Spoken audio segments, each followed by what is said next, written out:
Subscribe कीजिए हमारे channel को और बेल आइकन को दबाइए हमारी लेटेस्ट वीडियो सबसे पहले देखने के लिए। आला हजरत फाजल बरेलवी रहमतुल्लाह अलैह के छोटे साहिबजादे थे हुजूर मुफ्ती आजम हिंद मौलाना मुस्तफ़ा रज़ा खान साहब रहमत। 1.25 करोड़ आदमी मुरीद था ना। हजरत बड़ी दूर गए थे एक जगह पे, तो एक सेठ साहब कहने लगे कि मेरा बड़ा दिल करता है कि वो मेरे घर में क़याम करें, बड़ी मेरी ख्वाहिश है। चलो ठीक है, आपके घर क़याम करते हैं। हुजूर मुफ्ती आजम ना रात को उनके घर में क़याम किया। अब मुसाफिर के लिए तो अल्लाह ताला ने नमाज आदी कर दी है। 4 फर्जों वाली नमाज है तो रब करीम ने 2 फर्ज कर दिए। सुन्नत और नफलों में इजाजत दे दी, पढ़े कोई तब भी ठीक है, न पढ़े तब भी ठीक है। तो अब फर्ज जहां कम कर दिए गए तो हुजूर मुफ्ती आजम उस घर में मेहमान थे, सारा दिन की थकावट थी, तो जहां अल्लाह ताला ने फर्ज कम कर दिए वहां आप किसी पर पाबंदी लगाएं कि उठ के तहज्जुद भी पढ़े। आपने इशा की नमाज पढ़ी, आराम फरमाया, फजर के वक़्त उठे। उस शख्स ने बड़ी मुश्किल से ना फजर के बाद नाश्ता दिया और सवेरे शोर करने लगा, इतने बड़े पीर हैं, तहज्जुद तो पढ़ी कोई नहीं। लोगों ने उसको कहा, यार तू उस बात की पाबंदी लगा रहा है जिसकी अल्लाह रसूल नहीं लगाते। तो सफर के अंदर तो फर्द नमाज को अल्लाह ताला ने इजाजत दे दी है, तो तू नफलों की कहने लगा। जी नहीं मुझे नहीं समझ आई बात की। उन्होंने कहा कि तुम्हें पता है हदीस क्या है कि जिसने, अल्लाह फरमाता है, जिसने मेरे वली से दुश्मनी की मेरा उसके खिलाफ ऐलान जंग है। ये बुखारी मुस्लिम की मुस्तनद तरीन हदीस है। सिर्फ जंग नहीं, ऐलान जंग है। ऐलान 2 ही तो जुर्म है जिन पे अल्लाह ज्यादा नाराज है। एक का सूद ना छोड़ा तुमने तो मैं जंग करूंगा, और एक का मेरे वली से दुश्मनी की तो मैं तुम्हारे खिलाफ ऐलाने। इस हदीस की एक हरफ भी कमजोर नहीं, सनद भी कमजोर नहीं, मतन इतनी तगड़ी हदीस।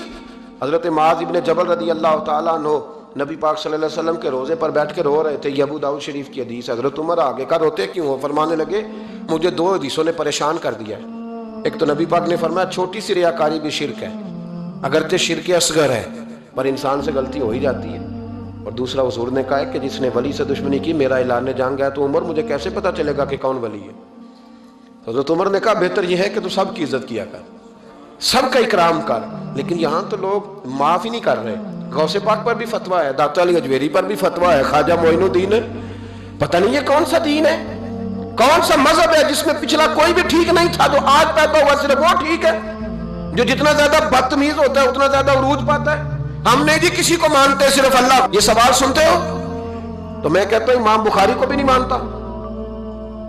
क्यों माना तूने इमाम बुखारी को? इमाम बुखारी को मानोगे तो बुखारी मानोगे, इमाम मुस्लिम को मानोगे तो मुस्लिम शरीफ को।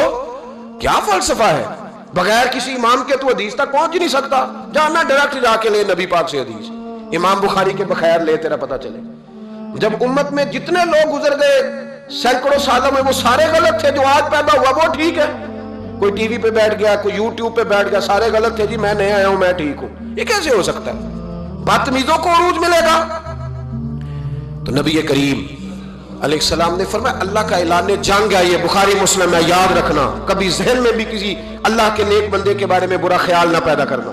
ऐलान जंग है रब करीम का। तो कहने लगा जी तहज्जुद नहीं पढ़ी। लोगों ने बड़ा समझाया कि यार कोई बात तूने गैर शरी देखी है तो वो कर, लेकिन तू जहां बैठता है गीबत करता है, जहां बैठता है कोई गैर शरी बात देखी है तो बयान कर। हम कहने लगा जी नहीं। इतना चूंकि बड़ा सेठ था, जब उसे इतनी ज्यादा बात की तो हुजूर मुफ्ती आजम हिंद को तकलीफ हुई। आप रो पड़े, फरमाने लगे उसे ऐसा नहीं करना चाहिए था। मेरी कोई गलत बात देखता तो तबसरा करता। आपकी आंखों में आंसू क्या आए? उसके घर में तो आग लग गई। कहता सिर्फ वजूद के कपड़े बचे, बाकी हर शय जल गई। और फिर मैं 2 साल मेहनत करता रहा कि दोबारा मेरा घर, मेरा कारोबार मजबूत हो जाए, ना हो सका। फिर एक दिन तड़पा तो किसी ने कहा वहां चला जा, माफी ले ले। तुझे पता है जब कोई वली का बेअदब होता है तो फिर रब उसका क्या हाल करता है। वहां चला जा, बच जाएगा। आया हुजूर मुफ्ती आजम की खिदमत में, दरवाजे पे दाखिल हुआ तो आप फरमाने लगे तूने अच्छा किया तो आ गया, और अब तुझे माफी मांगने की जरूरत नहीं, जा मैं बगैर माफी मांगे ही तुझे माफ करता हूं।